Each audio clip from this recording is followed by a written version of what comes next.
మంత్రుల వరకు స్వేచ్ఛనిస్తారా లేదా? అందరికీ స్వేచ్ఛనిచ్చింది అనుకోండి, ఖచ్చితంగా అది మంచి కాన్సెప్ట్. రాజశేఖర రెడ్డి సక్సెస్ అయింది అట్లాగే. రాజశేఖర రెడ్డి హయాంలో మంత్రులందరూ స్వేచ్ఛగా పనిచేశారు.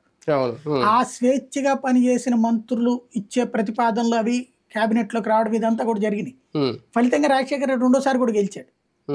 ఇప్పుడు అట్లాంటిది జరగాలంటే ఆ స్వేచ్ఛ అవసరం. అంటే ఇప్పుడు మనకి సివిల్ సప్లైస్ ప్రాబ్లం వచ్చింది, ఆ మంత్రి దగ్గరికి వెళ్తే పని అవుతుంది అనే ధైర్యం ఉండాలి కదా. ఒక ల్యాండ్ ఆర్డర్ ప్రాబ్లం వచ్చింది, హోంమంత్రి దగ్గరికి వెళ్తే పని అవుతుంది అన్న నమ్మకం ఉండాలి.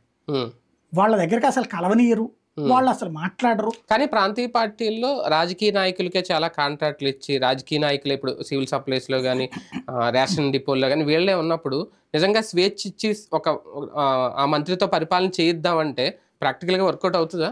అంటే జనం దాన్ని ఏమి వ్యతిరేకించట్లేదు కదా.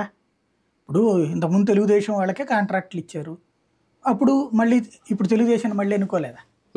మొన్నటిసారి వైసీపీ వాళ్ళకి కాంట్రాక్ట్లు ఇచ్చారు, ఓడిపోయినప్పుడు మీరు అట్లా ఇచ్చుకోవడం వల్ల అంటారు. కానీ అసలు తటస్థ కాంట్రాక్టులు తటస్థ వ్యాపారులు ఏడబతకనిస్తున్నారు. ప్రాక్టికల్గా డెమోక్రసీలో చూస్తే ఇక్కడ మనకి ప్రాంతీయ పార్టీలు వెళ్ళేటటువంటి చోట్ల సమస్య ఎక్కువ ఉంది. ఎందుకని నువ్వు అయితే అటు ఉండు, ఇప్పుడు ఈవెన్ మీడియానే నువ్వు అటు ఉంటావా ఇటు ఉంటావా అని గందరగోళం ఉంది.